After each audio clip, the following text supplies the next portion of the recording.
Talib Oliver, and I will be presenting on the basics of how to use the UAVSAR InSAR data, mainly to observe water level change through the wetlands. So just like a quick overview, unlike Michael's data, the UAVSAR data sees water level change through vegetated areas. Michael's data was looking at water in open water in the channels. This one covers the other part. So they are kind of complementary in a way, and both are radar. So I will talk more about it throughout the presentation.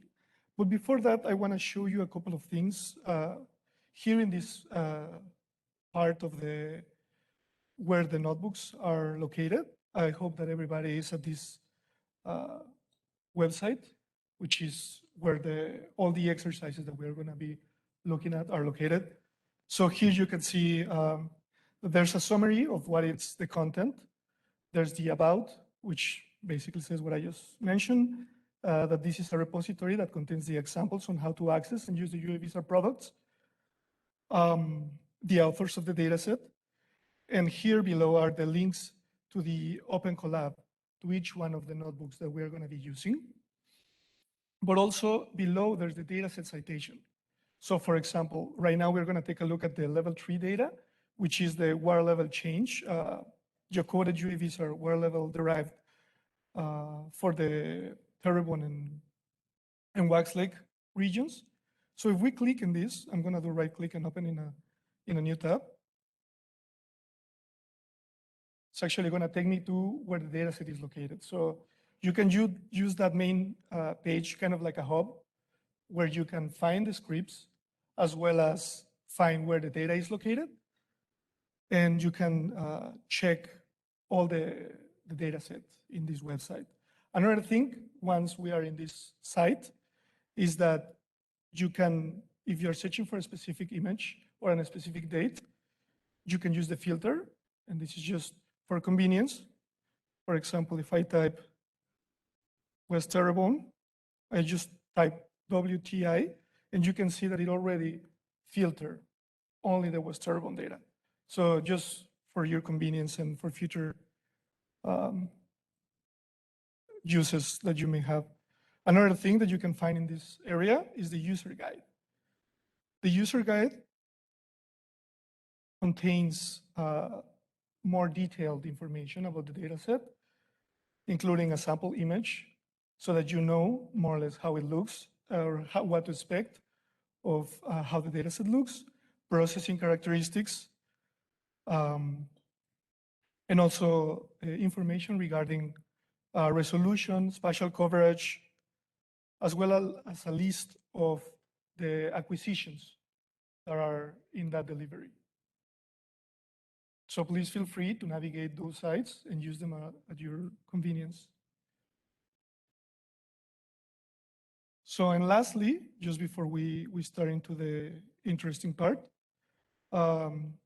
you can both use the notebooks by clicking here. You probably already know from the instructions that Alex sent several days ago, that you can download the notebooks. But also, if you only want to take a look at the content of the notebook, you can just click here. I'm going to do right click, open the notebook, and the notebook loads here as well. And you can copy snippets of code as well. So you can use it without having to even access Google Colab. You can just take a look at all the notebooks that we've been presenting. And this is also a very easy way to use, kind of like use it as a consultation tool. Not only to run the code, but maybe you just want to take a look at something. So you just click on that and look at it kind of like a PDF. So now if we can all go and open the collab for the level 3. So I'm going to click on it.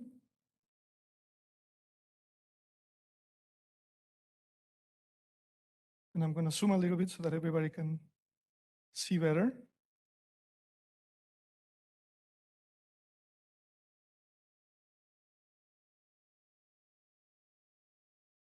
I hope this is fine. Maybe it's too big. So we start with a cell that will initialize the Google Colab, like all the other notebooks that we've been looking at. However, the difference is that here, I don't know if you noticed, but everything is commented. And this was because I originally prepared a notebook for people to have it in their computer, but this doesn't affect the usability of the notebook. So what we can do is just uncomment these lines. And you can see that as I uncomment them, they change color and they become active. So please go ahead and uncomment them so that we can activate.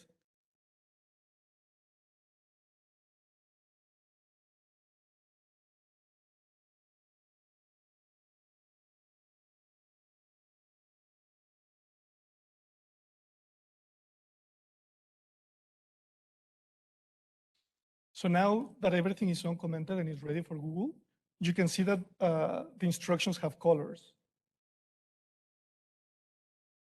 Once you're ready with that part, you can go ahead and push the play button and give the permissions as we've been doing for all the other notebooks.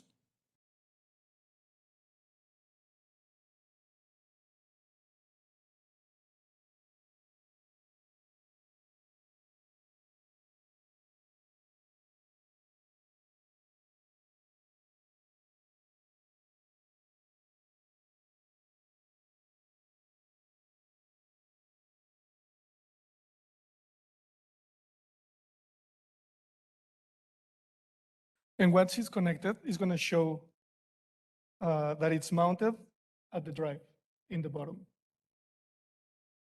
So I hope that nobody had an error there. Everything is good.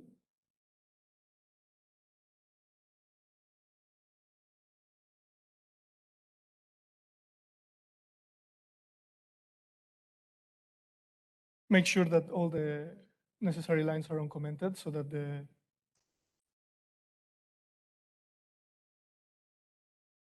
And another thing, now that we are just giving a second for this to be ready, is that if you're playing around with the notebooks, you can do a little funny trick. That is, if you want to comment or uncomment a group of lines together very quickly, you can do that by, if you are in a Mac, by pressing Command and diagonal. Here is it's easier if I show you in the,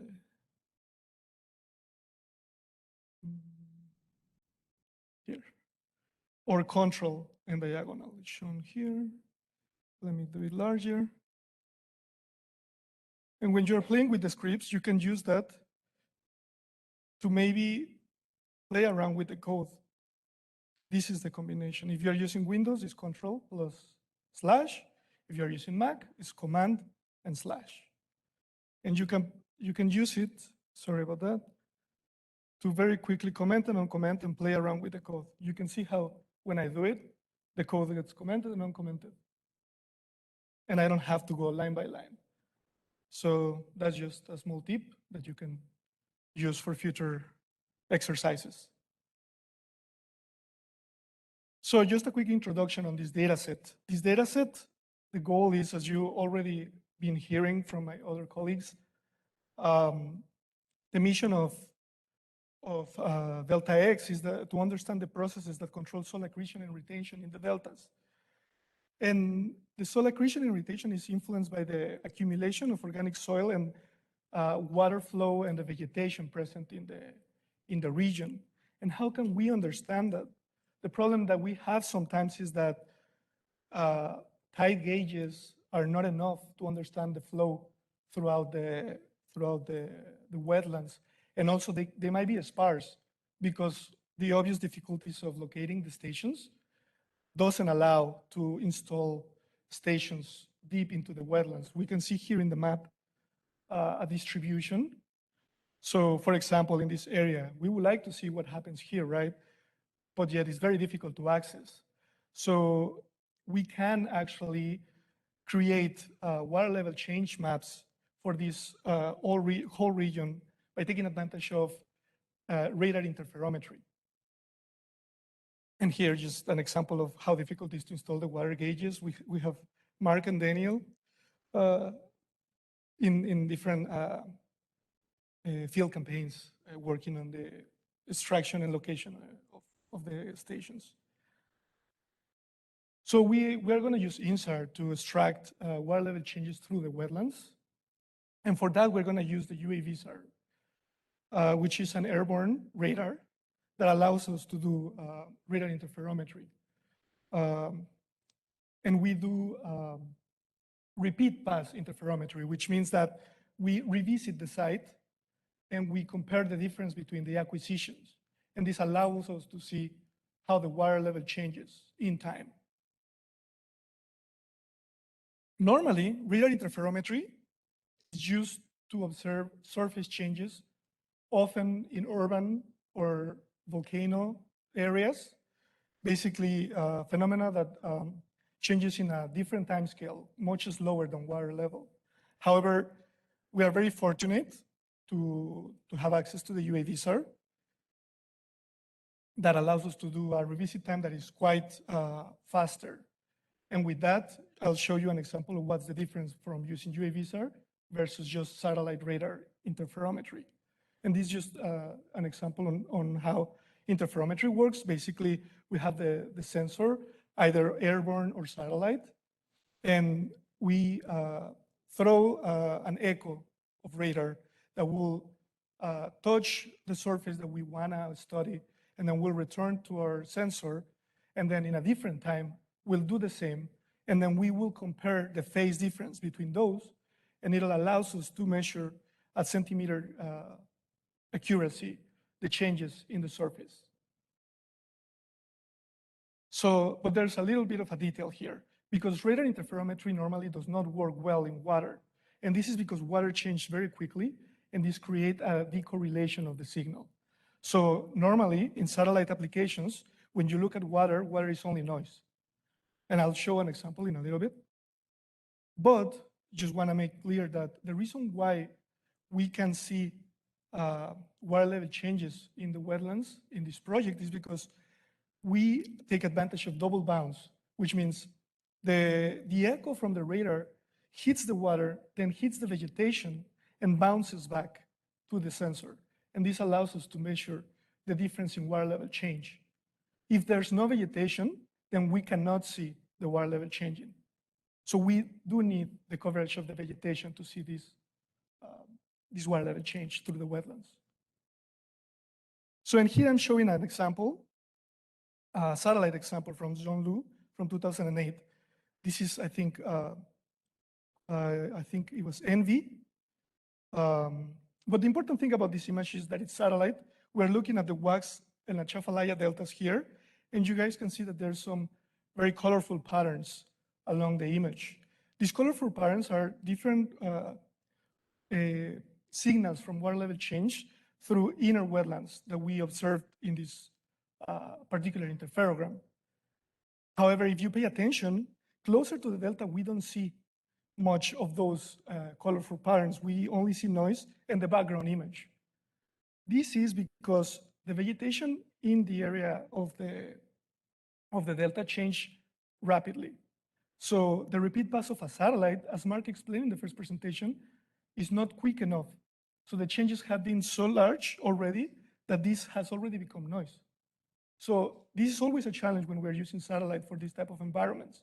However, because of we are using the UAVSAR, we can have a repeat time of, in this project, about 30-minute repeat pass. And this allows us to see the regions that the satellite couldn't catch. So you can see the difference on the InSAR that we get here. We can see very clearly both deltas, WAX and Atchafalaya, and also the changes through the wetland area. I'm going to show again, just for you guys to see. This is the WAX lake. This is the Atchafalaya. Look at how it looks from the satellite. And this is because of the advantages that UAVSAR brings into this type of measurements. So the level 3 InSAR water level change products. First thing is, and I hope you are by now quite familiar, they are located at the ORNL DAC, and you can access the DAC by Googling this website. You can refer to this notebook to access the DAC if you want to. And as you probably already know, you need an account, an Earth data account. So if you haven't created, please create one so that you can access not only this data, but a diverse range of different data sets that are stored there. And once you have your data, you log in and you created an account, then you can go back to the site and take a look at the data set and choose which one you would like to download. So this map shows the paths of UAVSAR, the flight paths of UAVSAR. We have two campaigns, one in the spring and one in the fall, and they cover exactly the same frames, just at different seasons. So you can see that we have two paths that cover Atchafalaya and Wax, and then other two that cover East Terrebonne and other two that cover West Terrebonne. If you want to see more into what the time frames of the data, you can go to the website and refer to this part where we have them listed by flight line, by date, and it shows how many images were acquired for this particular flight path, as well as how many interferograms were created for this particular flight path. So you can see that we have one for Atchafalaya. There were 3 days. This is the spring data set that I'm showing right now. We have another one, part of the Atchafalaya Wax area. Then 2 West Terrebonne and 2 East Terrebonne. And you can see that the acquisitions are somewhat variable, but we try to be consistent, and they are around the 6-8 acquisitions. Now, keep in mind that within each date, these 8 acquisitions were taken apart 30 minutes. So each 30 minutes, UAVSAR went back and forth and acquired those acquisitions, those 8 acquisitions in 30-minute time spans in this date. So we go back to the notebook. And then for the exercise today, we're going to use the frame here. But you guys are free to explore any other area that you may want to. Just showing how to download. If you already logged into the site, you're going to see the download icon available. So you can download image by image. Just be careful because each image has the raster and HDR file that is accompanying the raster. So if you're going to download one acquisition, just remember that it's two files, the main raster and the accompanying file. You can also download in batch. So you can select a full set of images that you would like to download, and then go to your card, add them all together, and it's going to show in a summary list, kind of like a delivery ticket that you will receive to your email that you register with. And then very shortly after, you will receive an email that looks like this, that is going to have the summary of your data set that you requested, as well as a wget, oh, sorry, I cannot select here, a wget instruction that you can copy paste in your computer if you are comfortable with that, and just download in batch, or a link to all the downloads that you can click and just download also in batch using that link. So download the data how you feel more comfortable. Just remember to be careful to download the accompanying files, not only the large file, but also the information metadata file. So now a little bit on the characteristics of the level 3 data. This level 3 data is a water level change data set that is derived from interferometric acquisitions from UAVSAR. Each acquisition, as I already mentioned, is 30 minutes apart. The pixel size, approximate pixel resolution is about 6 meters. And as I already mentioned, we have 2 campaigns. The one that is already available is the spring, which is the one that we're going to be using for this example. that, sorry, the fall campaign. The spring is still being processed, will be delivered, I think, later in June or July. But right now is the fall campaign, the one that is available, that was acquired in March 27 to, this is a spring, yes, March 27 to April 18. Sorry about that. And temporal resolution, 30-minute intervals, and the units are in meters of the rasters. So something important detail, the name convention of the files. Here I'm highlighting it. So as I mentioned, this .dat is the main file, the main raster. Then we have an accompanying file that is called .hdr, the same name, just .hdr. That's the metadata. And we start with this this set of S's that represent the 6-character alphanumeric name that was assigned to the UAVSAR flight. So in this case, as we can see here in the data set, we have those characters are ACHAF for Achafalaya, or WTER for West Terrebonne, and so on. Then we have this next set of characters that represent the flight ID. And then, more importantly, we have the time span of acquisition with the begin date and the end date, including hour and minutes. Polarization, and then just the type of product. This product is water level change, and GRD represents that is georeferenced. And then for this delivery, we have the water level change maps, as well as a temporal coherence map. This temporal coherence will help us as a quality mask. And I'll explain a little bit more further and why this mask is useful, and you may want to make use of it.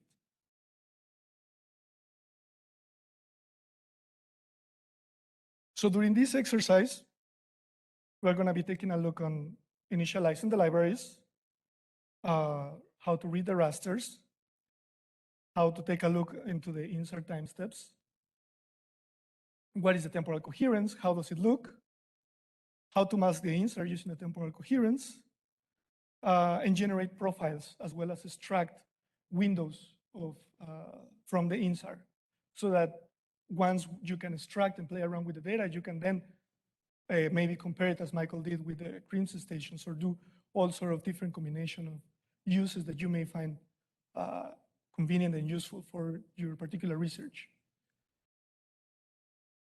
So the first thing here is to initialize the libraries.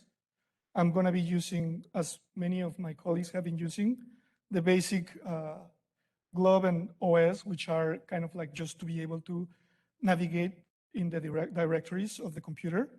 Then I'm going to use libraries for date time.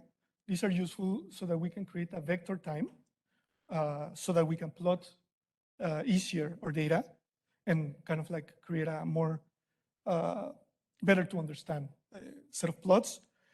We are also going to use NumPy. NumPy is very useful to work with arrays.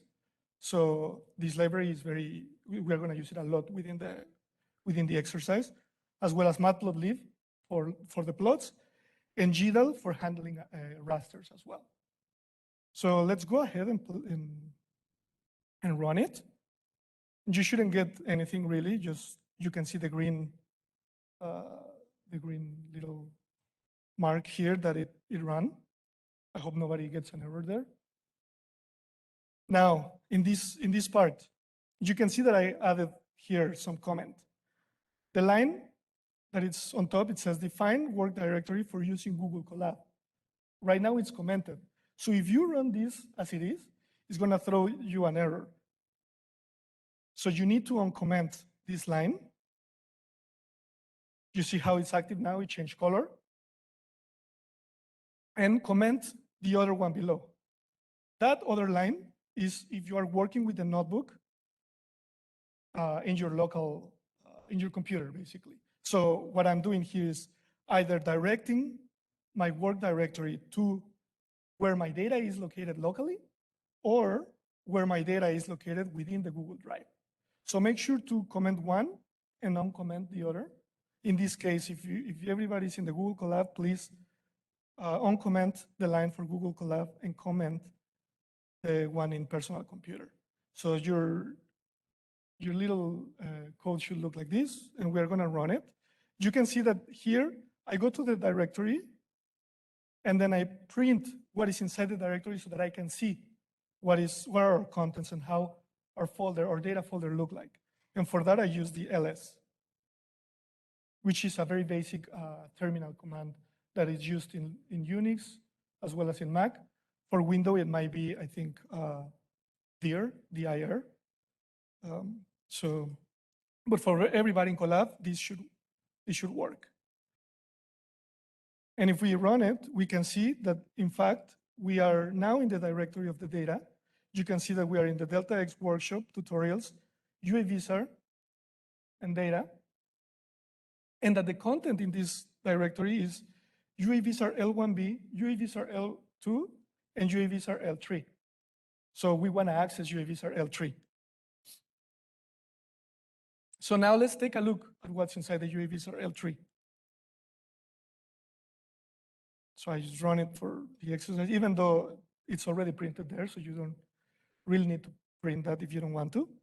But it's important for us to see what is inside our full delivery. We can see that we have our temporal coherence, and as I mentioned, we have both the .dat, which is the main raster, and the HRD. And we have the same for all the wire level change time steps. We can also see what I mentioned, that the data set starts with the flight line, the ID number, the first day of acquisition, and now this is the next day of acquisition. In this case, this is 0, because we can see that this is the same date. And then we have the next step, right? Which is approximately half an hour later. And then approximately half an hour later, we have another one, and so on. So you guys can take a look at how the acquisition took place by looking at those name tags. And then we can see that is the version 1 of the wire level change in geocoded coordinates. So now we want to extract the path and want to use it to inspect more deeply the image by using GDAL info. GDAL info is a very common instruction from GDAL that allows us to inspect what is inside a raster that is compatible with GDAL. So this instruction here is just to plot the full path where our images are located. So then I can, let's say that we don't actually know the path and we're just defining it. I can just copy this and paste it here, right? And then just add the name of the raster that I want to take a look. In this case, because I'm already inside my UAVSAR L3 dataset, I don't need to define the full path. You guys can define the full path if you want to. It'll give the same result. And now I'm going to plot the output of GDAL info. So what we did here is we use GDAL to take a look at the West Terrebonne 0, the first image of West Terrebonne, basically. And we can see here a summary of all the characteristics of the raster. And this is very important because it has meaningful information for us to use the image. First thing meaningful is that we can tell the raster size, width, and length, that we are going to use it later for plotting. And it's important because later on, you're going to see in the exercise that we need to handle the raster using the pixels. And knowing these sizes is very useful. Obviously, we see the file names and the attached files to the main image. And we can see the projection. Another important thing is that we can see the geocoded information. We're going to use this so that we can plot also in lat long, even in the notebook. Not only these images can be open in QGIS as well, but this information is important because if we want to plot not only in raster coordinates, but also in geolocation, geographic coordinates, we need to extract that information from here. And it's already included in the metadata of the image. So that's why we want to take a look at it. So now the next part of this exercise is we want to extract the date time from the file name. So we know the path to our files. And what we actually want to do is we want to grab our list of names of the images and get each one of the images that we're going to use. We're going to create a list of the images that we're going to read. And for that, I use this instruction. You see that I name it image list because this is going to be where the list of our image names is going to be stored. And this, you can see that I use asterisk and asterisk because this, what it's going to do is going to grab all the files in my folder that have the name water level change. So if I run it and plot it, you can see the line below, and you can see how it has the full path as well as the name of the image that I want, and so on for all of our images, right? We see the next image, we see the next image. So now we have a list of our image names. But our list of our image names with the full path may be not very useful for us to extract the date and time. So we want to separate that piece of text.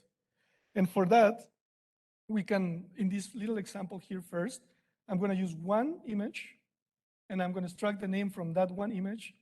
And then after that, we're going to do it for all of the images in the list. So for that, I'm just extracting the image 0.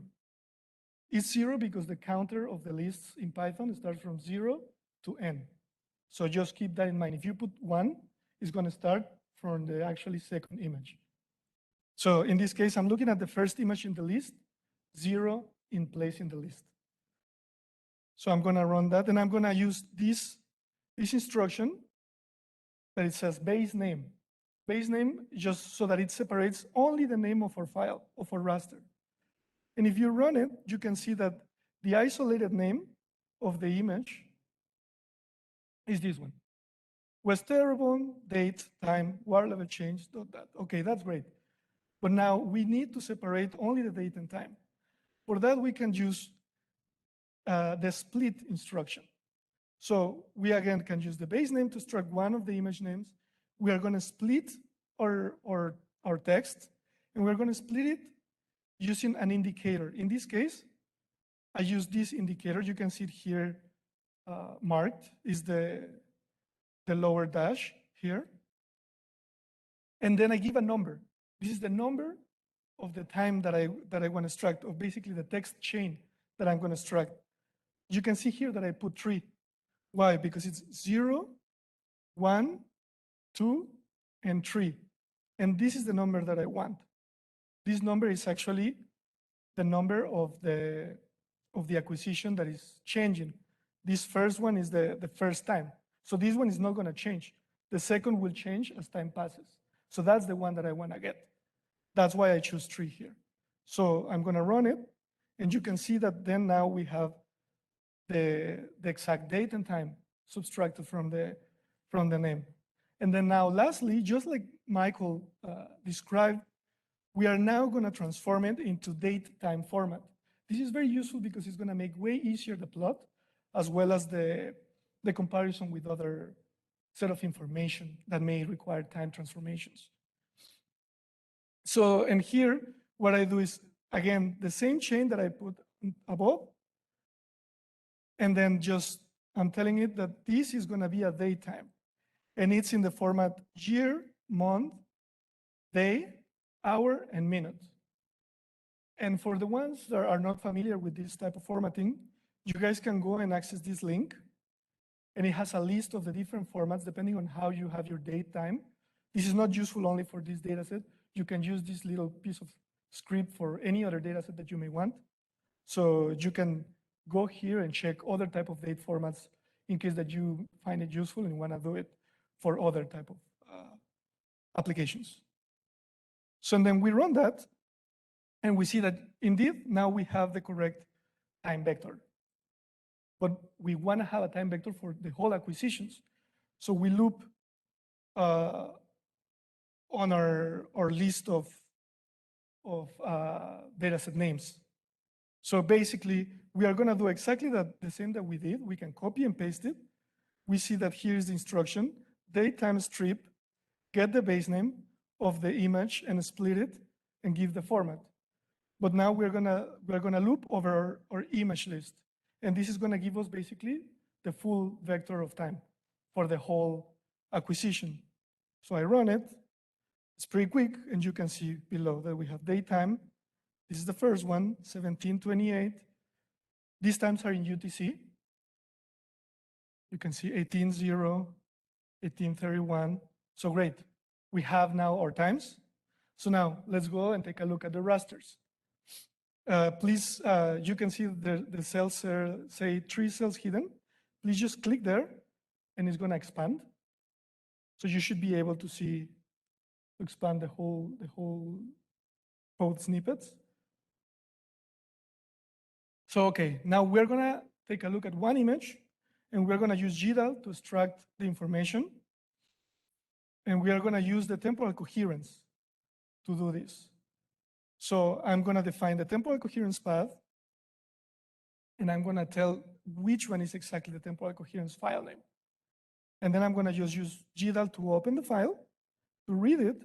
And while GDAL is open, I'm also gonna grab the dataset description, the dataset projection, the dataset X size and Y size. And I'm gonna take a look at if it has bands and some other geo information, just to take a look and see what is inside. So please go ahead and run this cell.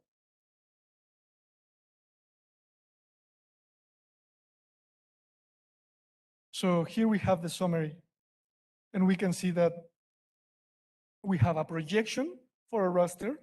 We have the dimensions in X, Y.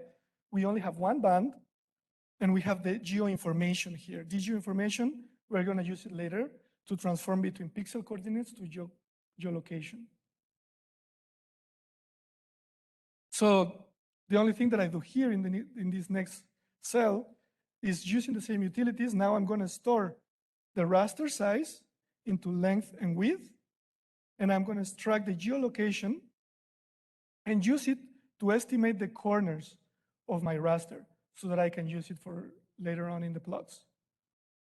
So if we run this, then you guys are gonna see that our raster geocoordinates are these ones. These are the corners of our raster that we're gonna open, and we're gonna be using them to transform between pixel coordinates and geocoordinates. So now, what about the rest of the InSAR images? Well, remember we have the list of images, so we can also use that same list that we created to create a full stack of all the images. So we're gonna define first an empty stack with the size of the name list that we already created before, and then the length and width that we just read from GDAL. And then we're gonna define it using the format that we can check also with GDAL, and we've seen it in the information above. And then we're gonna do this instruction over the loop of all the names so that we can load all our rasters. So this might take a little bit. It's quite heavy. We're loading every raster into a stack so that then we can plot the time series of water level change. You can see that it says loading to index 0, 1, 2, 3, and it tells you which image is loading in the order.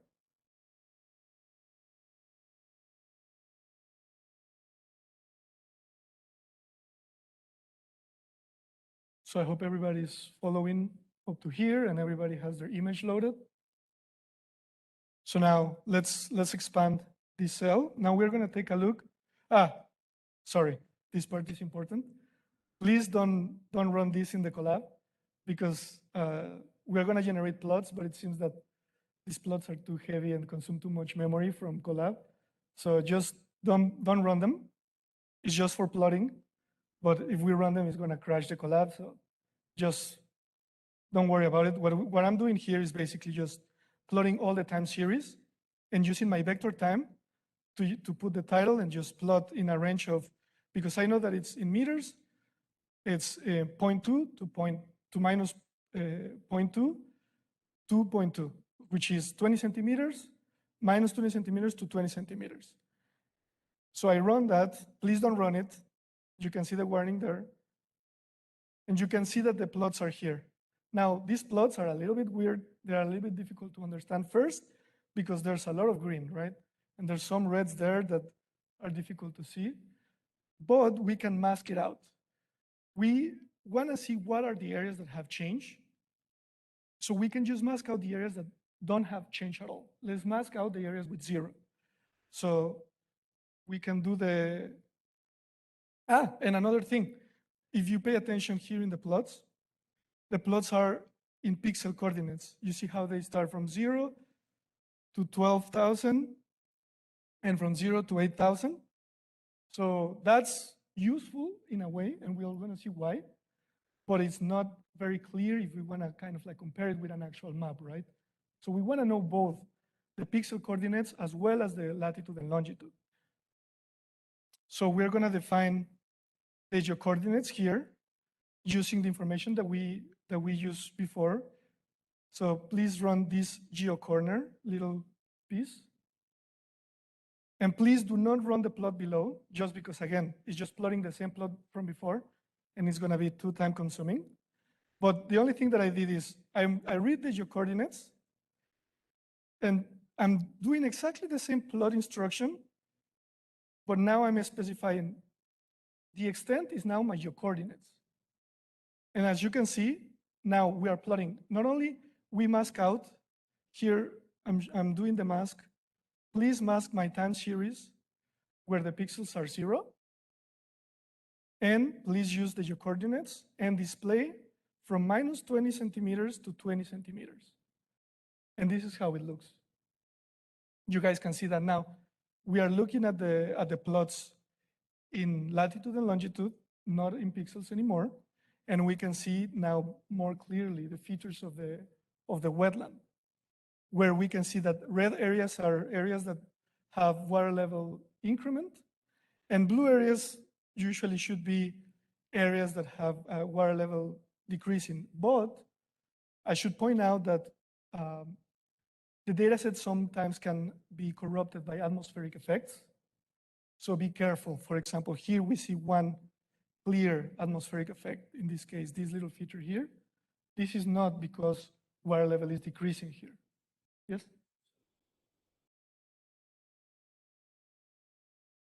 These, yes. Correct. Yeah. Can you repeat the question? The question was, are these plots here increment results from time step to time step? Yes. So we can see this is time 0. So what was the increment from time 0 to time 1728 to time 18? Then what was the next change, and so on.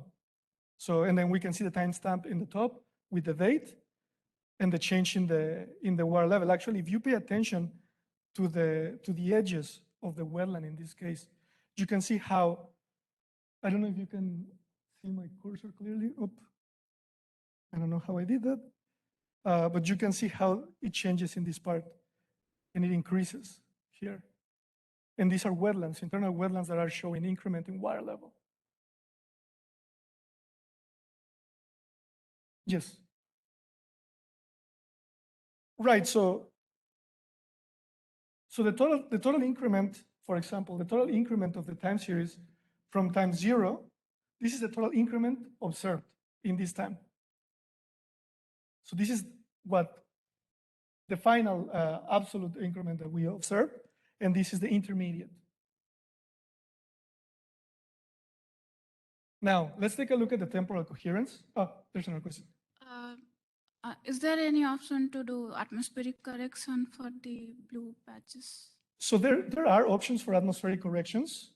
However, as I mentioned, our data set is quite unique. And atmospheric corrections right now, even though they are very good and very useful, they don't reach very well the type of resolution that we have here.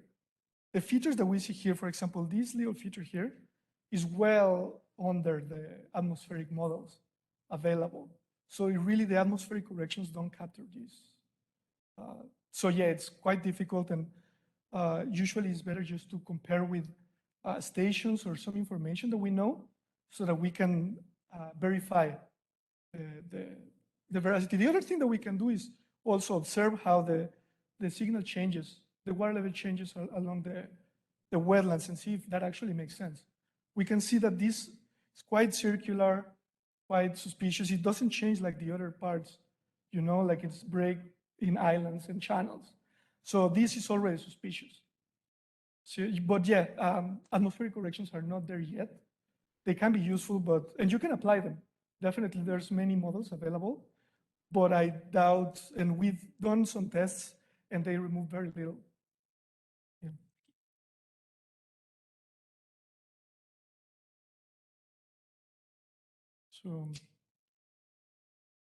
So now we're going to take a look at the temporal coherence. Now, as I mentioned, the temporal coherence, we can use it as a quality map measurement. However, we have to be careful because this is a quality map of how the change was measured. Because just to explain a little bit more, these time steps that we see of water level change were generated by computing interferograms and using those interferograms to quantify what was the change and then translate it into actual water level change that we show here. The interferograms don't look like this, and I will show examples of interferograms after this session. But the quantifying of change in the interferogram is a very difficult task and very often may have errors. So this quality mask will help us to mask out those pixels that were not properly quantified during that process in the interferometry. So for example, you guys can see, and I can plot it as well. You guys can see that here we have a plot of the temporal coherence that goes from 0 to 1, where 1 are pixels that were estimated correctly or are expected to have the best estimation of change, and 0 are the ones that are the poorest estimations. So for example, something very obvious that we can see here, and that I more or less explained before, is that the InSAR does not a great job in the open water. So you can see that here, for example, the open water in our image is 0. It's 0 because we cannot, it's always noise, so we can never really get any information out of it. So that already, it's 0. But then, for example, you guys can see that somewhere here internally, there's some yellowish colors. That means that those pixels were estimated okay, but not great. And then the red ones are the best possible pixels in this case. So we can generate a mask using this.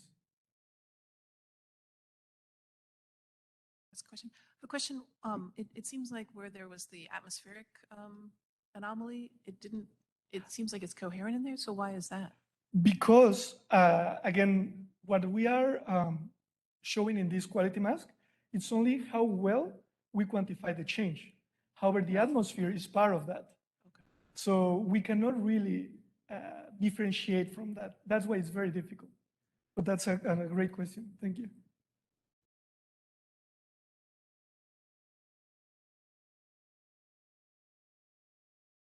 So now, as I mentioned, the dataset can also be very easily plotted on QGIS.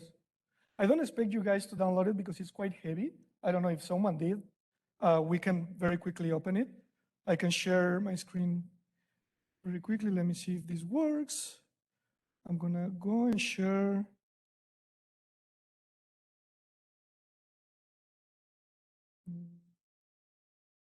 Share my screen. So now everybody can see my screen, and now everybody can see that I have QGIS here, a blank window, and I'm gonna go where my data is located, which is in the, in the UAVSAR level 3. You guys can see the list of images there. I can grab one of the image. In this case, I grab the one that says .dat, and I just pull it and drop it in QGIS, and it's there. Already geocoded, properly located. And as we saw in the other exercises, we can just play around with how it looks, right? So just like I did in the script, I can say that, okay, I want to mask the areas with 0. So I put the transparency here, 0, I can apply. You guys can see that already here underneath, it already changed to actually something that looks more like the image that we were looking at. Now let's choose the symbology. So I'm gonna choose a single band pseudo color. And in this case, I already have a ramp that looks like InSAR. You may not have. It's good to have somewhat a divergent color ramp. And I can add exactly the same values that I showed in the plots before. So I'm just gonna use that, classify just to make sure. Then I apply, okay. And now we see it here. So that's also, you see, I recommend to still use the notebooks because we are gonna see that in the notebooks we can do other type of games with the data that may be more convenient for everybody to play around with it. But if you prefer to use it in QGIS, you can also as well, and this is how. And just like the guys show before me, you can use information and see what is the value for that particular pixel, right? We can see here that is 0.01, and this is in meters, right? So for example, we can see whatever was the information that this little atmospheric effect was doing, we can observe it here. And we can observe as well what was the increment. So 17 centimeters approximately in one of those areas. So, and also, right, just like Michael and Daniel showed, you guys can also add a background map and use whatever utility you have available in QGIS. I have a different one, but just like Daniel showed, right? You can just add a background map. In this case, I use a tool that is called QMS. And I just search for, oops, sorry.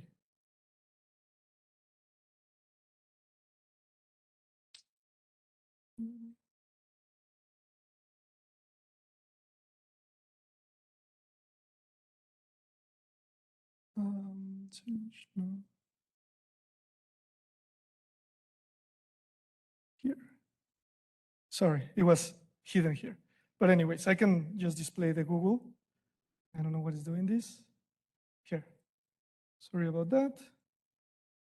So now I have Google, and I have the map, and we can zoom in and look into details and see how water level increments look and look at it in the map if you want to display it like that. So this is how it looks in QGIS. I don't know if anybody has questions about the QGIS part. Yes? You can make it good. So Question, just some technical issue. I make it display.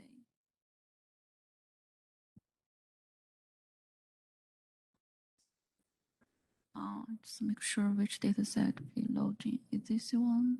Has anyone else had trouble getting it to display in QGIS? Anyone else tried to display it in QGIS? You did? Okay. So if multiple people have trouble, maybe we can go through it. So it shows all 0? well, it shows all 0 because you grab the first image, right? And it's 0, 0. If you see the date, yes, sorry about that, yes. So you can take a look at the date name. Here, for example, let me make this larger. Because you probably have 1728, and the second date is 1728. Correct. So it's 0, because that's the base reference of change. Okay. So if you open another one, any of the other ones is going to have the change. Yeah, so why don't you try a different file, the second one? Yeah. So the first, I'm sorry? Yeah, sure. I'll reopen it again so that let me remove the image from here. Now the layer is not there. I'm gonna go to Google. You see the list of images here? So this first image, .dat, you guys can see that it's the same date. So this is time step 0. So this one is 0 change. And I have it there because it's a good reference for when you are plotting in the notebook. You can take a look that you're plotting properly because your first time is 0. So that's what's useful. But of course, if you grab that, is going to be 0. So grab any of the other timestamps. You can grab the second, the third. You can see that the time, for example, in this case, 1728, 1831, and I grab the .dat, and I pull it, and it's there. It shows kind of gray because I haven't done the thresholding. And now to do the threshold, I double click in the raster, choose the colors. I'll give a little moment so that everybody can, yeah?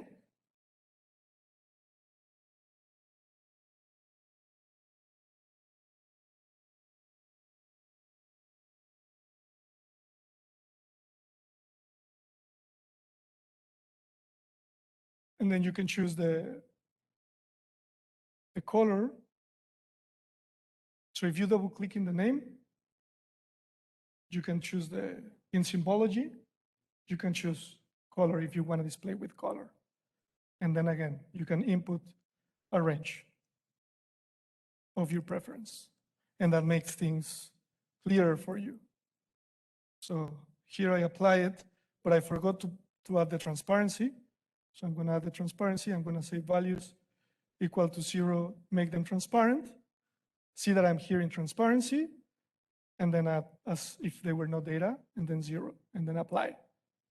And now I'm looking at the time step 1728, 1831. And this is how it looks. If you downloaded the dataset. If you didn't download the dataset, it's fine. We're going to continue with the notebook. This is just for the people that may be interested in how to display in QGIS. If you did not download the data, but you want it, it is on the Google Drive. So you can always download it later. So I'm gonna then go back to the Jupyter notebooks.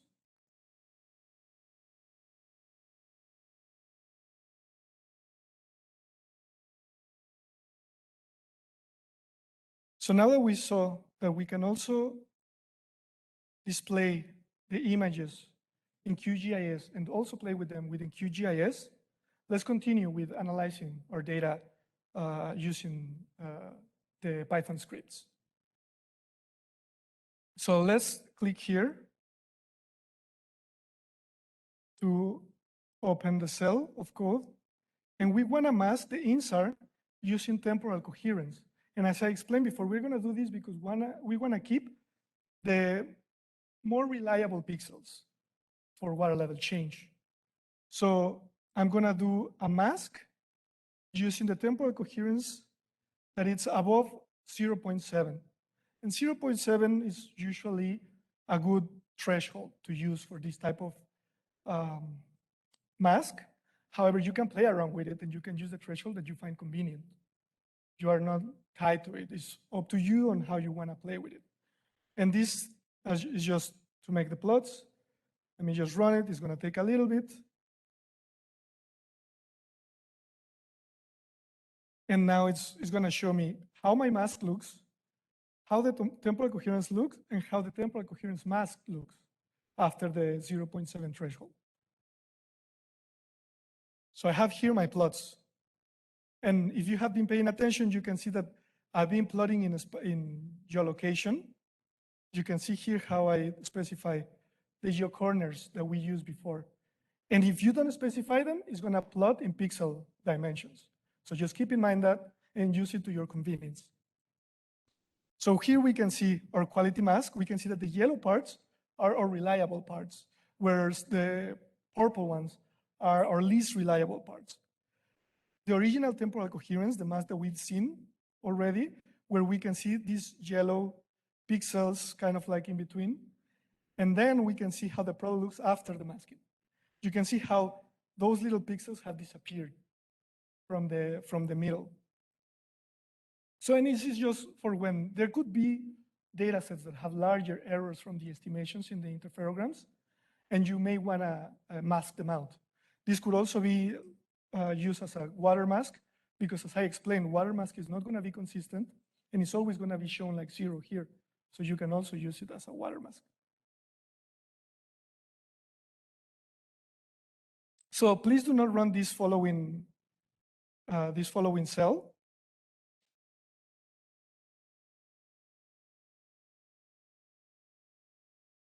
So the only thing that I'm showing here is how to mask the InSAR dataset using the mask that we just generated. And basically what we do is we are gonna use our data. We can plot our original data here. This is the plot of a time step of the time series. You guys can see that here I'm defining time step 5. So is the image number 5, or actually number 6 because we start from 0. The image number 6 from our InSAR array that we generated earlier.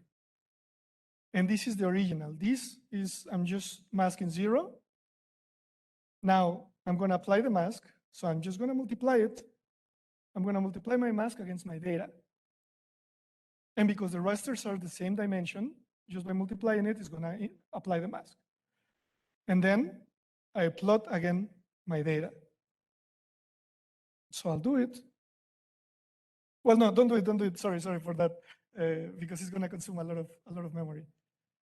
But if you do it, it's gonna, you guys can see here in the plot that we have a lot of sparse pixels that disappear. It's hard to see because the background is white, but if in your screens you have it, you can pay attention and there's some little pixels that disappear. And probably if you make the difference between these two images, it'll show even more clear. So now let's play with creating profiles of the data. So let's extract some segments of the data and see how the water changed across a certain profile. So the first thing that we are gonna do is we're gonna define where our profile is gonna be. And here, this is just a plot where I'm saying, okay, I wanna plot my InSAR time series, my image 5. I'm gonna use, in this case, my geocoordinates. And I wanna plot this profile here. And this can be changed by you. In this case, if you see here, these coordinates don't change, but these ones change, 20.3 and 20.2. So how does that look? If we plot that, we can see that we get this plot where we see our transit here in the bottom. It's a dark line here. So we would like to see how that area looks like as a profile for water level change. And we're using, in this case, our geocoordinates to define that. But the problem is that in Python, when we are using geocoordinates, and because we are reading the raster and really the scripts do not understand between the pixel numbers and between the pixel numbers and the latitude and longitude, we cannot just subtract the profile using latitude and longitude. We need to use pixel dimensions. So we are going to transform this latitude and longitude here into pixel dimensions so that we can extract that part and see how that profile looks like. And for that, if you remember, in some of the first cells, we did collect this information before, which is basically the corners of a raster and the size of the pixels. So this function is going to be very helpful because it's going to allow us to transform our coordinates between lat-long to pixel coordinates x, y. And this is going to help us to better or to create easier slides of data. So we're going to run this. And now, as you can see here, the only thing that I'm doing is I'm calling my function and I'm saying, I want to know what are my pixel coordinates of these coordinates that I used before for the plot. You can see them there being defined. And if I run it, it's going to tell me in pixels what are the numbers. So now with these pixels, I can go ahead and extract those pixels from our image. This plot is just to show you guys how the image looks like and the difference between the coordinates in lat long and pixel coordinates. And if I use the latitude and longitude or the pixel dimensions to take my slice. And you can see that it's being used here. Here in this part, I use the pixel. In this part, I use latitude and longitude. You can pay attention that I used your corners, and I didn't use your corners here so that the image was understood as only pixels. And now we are able to subtract our profile. And to do that, we are gonna move to this part where I'm gonna use my pixel coordinates that I extracted before, and I'm gonna define a variable where I'm gonna say, from my insert time series stack, from my image 5, here you can see that I'm using the image 5, take this range of pixels in length and just do it in this location in width. And this is how it's gonna look. This is a profile of how the information looks like for that image. And you can see that in this case, it shows from 0 to 1,000 because it already rearranged it and placed it into, to start from 0. And we can see the water level change as well. So what we just did was we got this profile in pixel dimensions where we want a sample from this pixel here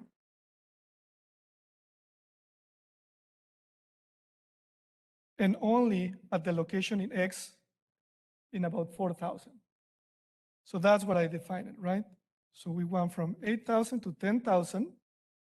So about 8,000 and fraction to above 10,000. And then 4,000 in X. So that's, I grab my slice and I can plot it. But this may be a little bit difficult to understand because we are looking at pixel coordinates. It's hard to really tell which way is what. But just to give you a hint, because we know that 0, it's basically areas that didn't have change. We can see that this area, this is a suspicious long 0. So let's take a look, and that area is probably this fraction here, the beginning of our line. So we haven't reached in that part the actual wetland. And then we can see how it all of a sudden it goes up, and then the water level changes start changing once we touch the vegetation. And then why do we see ups and downs? We see ups and downs because these are holes of water and where we have zeros. So we see information and then boom, 0 because there's no vegetation that gave us a double bounce.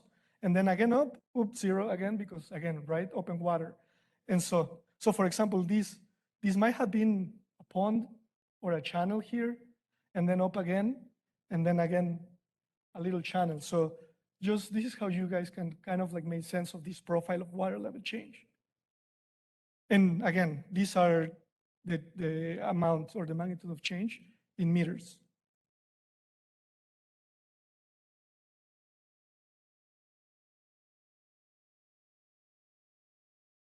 Yeah, it could have been that it dropped, but we have to be careful because as we saw, there could be also atmospheric noise. So we need to be very careful where it is, just because of the possible noises that can be introduced.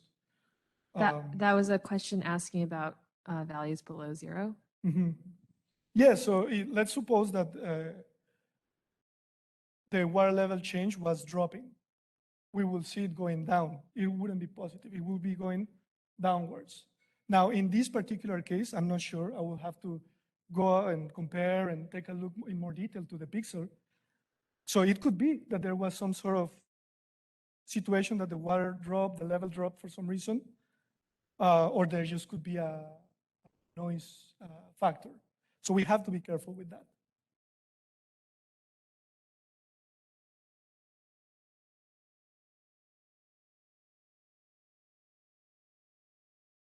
So this example is just to make even a smaller, so now I'm just taking a sample, I'm taking a smaller sample just so that we can see clearly or a little bit with more detail because we have too much information in this segment. So let's make a shorter sample. So I've reduced from 8,000 to 9,800 and I run it. And now my sample is even smaller and I can see with more detail the changes, right? And if I do it even smaller, I will be kind of like zooming into the detail. So just for the people that is not comfortable manipulating the scripts, just know that you guys can play like that and just kind of like take a look in depth. So for example, here, now we see in detail that this kind of like looks like a channel.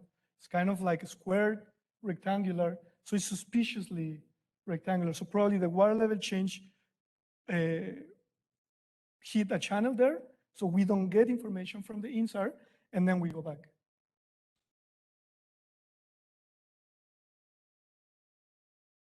So now, what about plotting our profile, but now we want to see this in latitude and longitude so that we can actually kind of like visually and mentally compare it easier with what we have in the map.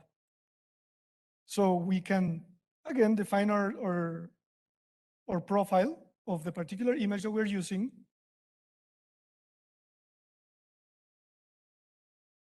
And now, this little fraction of code, I'm again using the information from above that I extracted using GDAL to then define what is my location in pixels.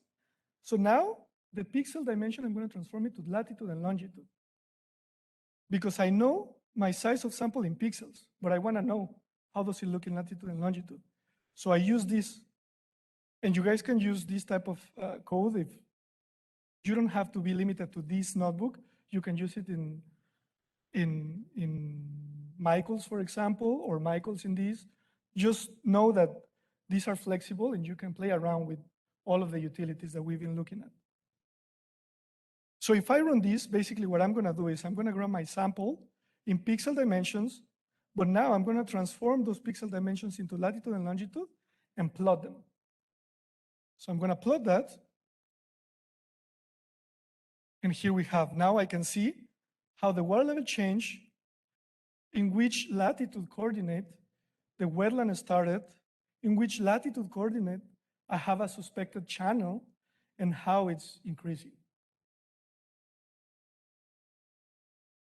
So I hope nobody's having trouble displaying any of these plots.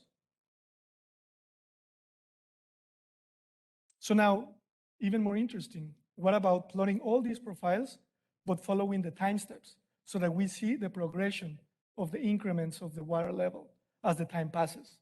So I don't know if you guys remember, but we did a list of dates that we can use to iterate over our stack.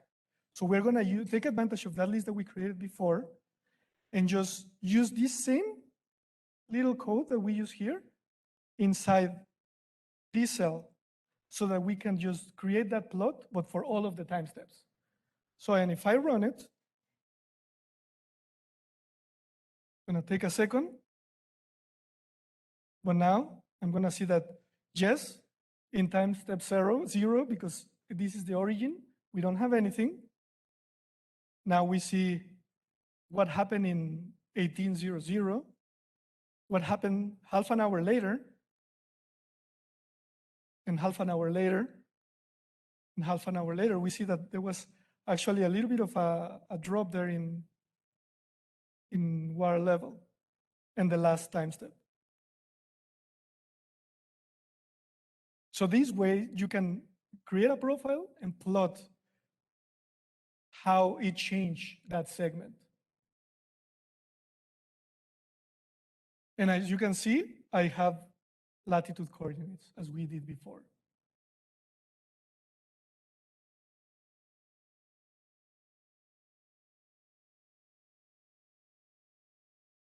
So now, but what about if I don't want to do a profile? I want to do a window of search.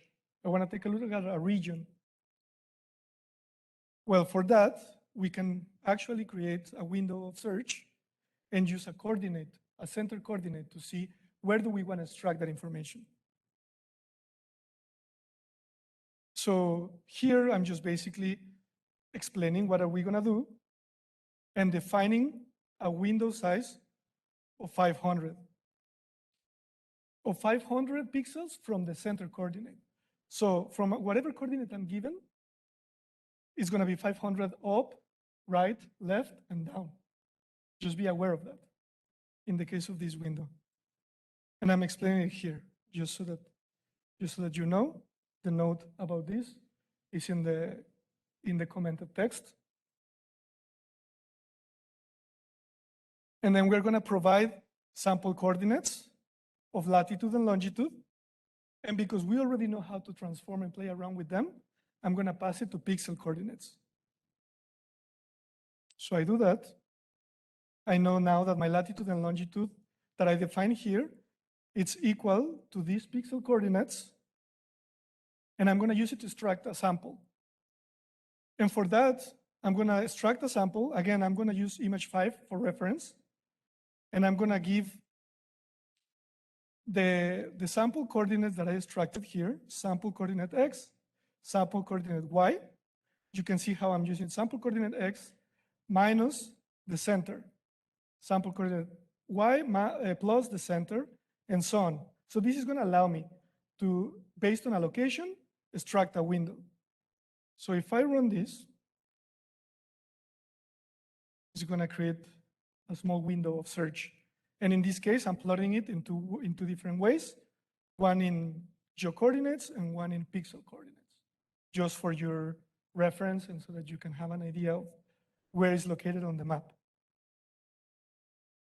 And how I did that? Well, basically, I just defined, again, as I said before, in one of the plots, I said, use the geocorners, and it's going to plot it with geocorners. So great. We now are able to see a window of search. But what about if I wanna generate a series of windows, right? I wanna see how that window of search change in time. So well, now, same as we did before, we're gonna loop over this instruction that we use here using our time vector. So you can see here, in our time vector, I'm going to use the dates, and I'm going to do that same step over and over. And when I run it, you can see the progression and how the water level changed in that sample, in that segment of the image.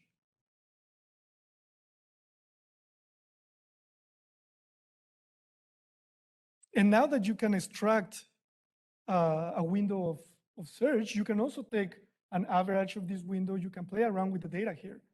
If you were to have some important information here, let's say you want to see some small detail in some place, well, then maybe my window of search needs to be smaller. Well, then I define my window of search smaller. Here, for example, I give 2. And then I do the same. But now what I'm going to do is I'm going to estimate from these windows, I'm going to estimate an average, and I'm going to plot it as a profile of how it changed. So, for example, this is the small window that I took, and this is the average of how the pixels behave in that window, in that specific window. And the important thing about this is that now then you can use this to play around with the data and use it for analysis that may be more convenient for your applications. Let's say that you have a station here in the center, then you can take that sample, create these plots, and compare it against a station. Something really important to keep in mind about these measurements is that these measurements are relative, which means that when you compare it against a station or something that is more absolute measurement, you need to tie it down.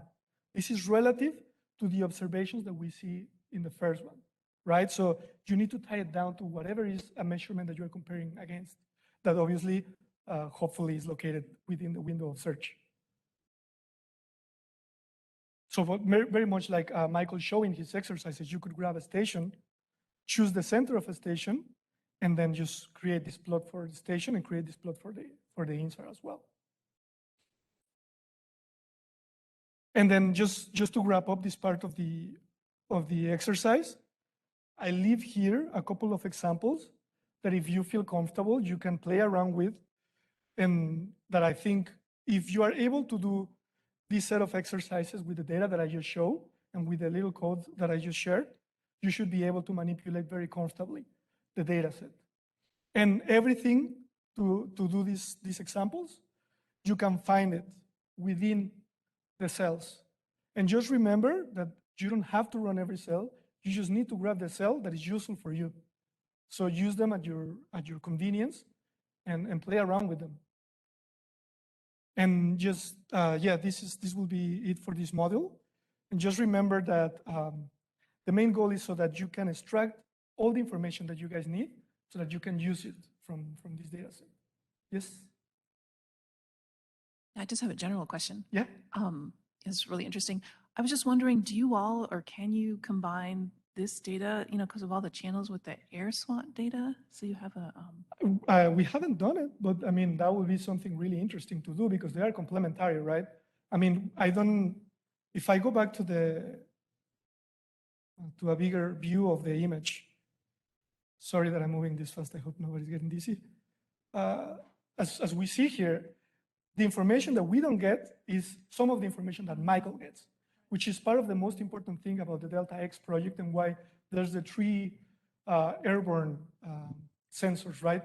Because UAVSAR is able to provide information through the wetlands where air SWAT, can tell us information on how the water changed in the channels. And then Averis can tell us other type of characteristics from the vegetation and the water as well. So they all combine, and the idea is that everybody can kind of like exploit all that using these tools that we are sharing. so it'd be really great to have a little tool like that. Yeah, so yeah, well, we need to work a little bit more. I mean, but already you guys can combine, I mean, if someone is really interested to already play with that, just grab the pieces of code. You can just copy paste, and as I just shared, you can just go to each one of our little things here. You don't even have to open the collab. You click on the example, right? You choose what is exactly that you want to do and get it, and then run it. You are not constrained to whatever is in the collab. You can just take those pieces, and that's the best thing of this. You can create your own and customize it for you.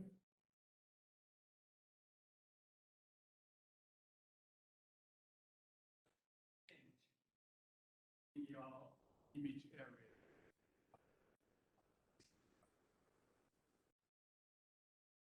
We have,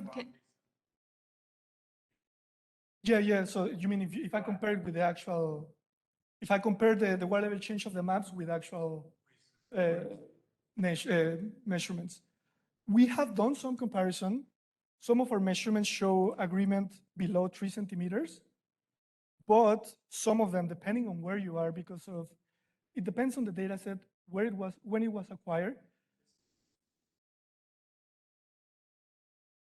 Exactly. You can pick. You can, exactly. But there's a detail about that it's very important and that you're mentioning. Often the CRIMS locations are located in open channels. So they do not necessarily show exactly how the pixel is capturing the water. So for example, let's say, let me see, no, this is not shown in the. I think that's actually the case in a lot of the CRIMs. There's a case, yeah, because as I explained before, so I'm just gonna change my screen and just so that we can see it in the QGIS.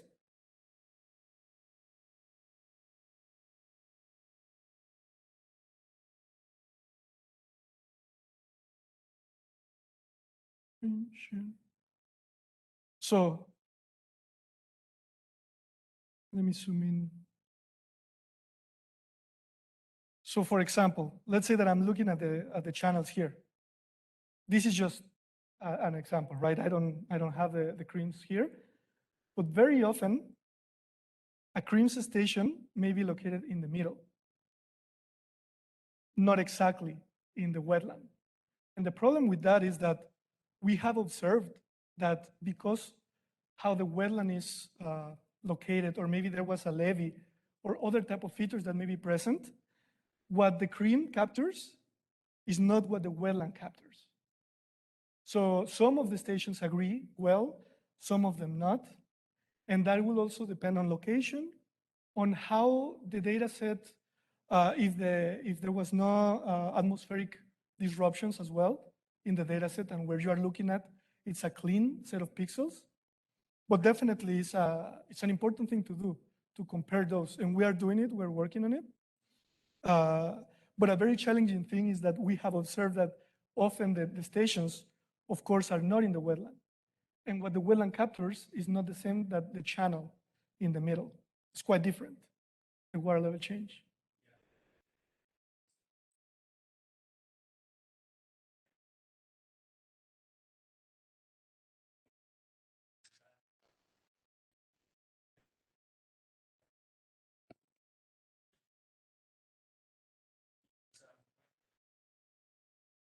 That's exactly. That is exactly a very important point.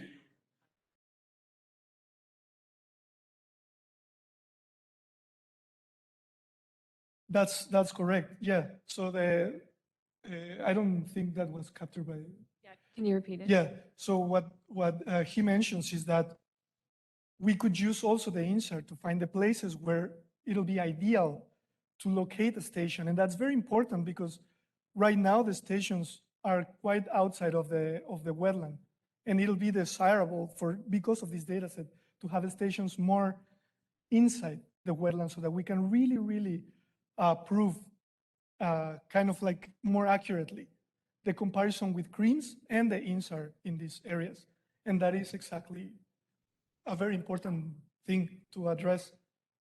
And yeah, hopefully this will help to a better location of more stations.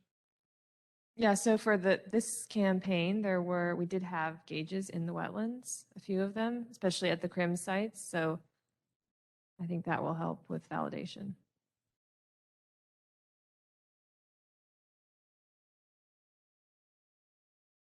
The question was within the wetland, not the hydrology station. That is correct. So we had one, I think at all of CRIMs, there was one in the channel and one in the wetland, all of the intensive sites that we did. And then there were a few in the Atchafalaya Delta too, in the wetlands.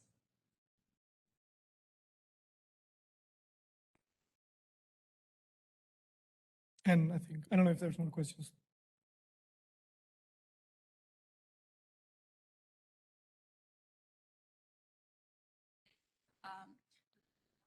Exactly same coverage as the spring campaign? Yes, the coverage is the same. The temporal, let me share here. I think it's shown in the, yes. So let me go back to the. So it's for the fall campaign, it's right after the Hurricane Ida. It's right after Ida. Okay. So there was, as you may think of, that it was more challenging.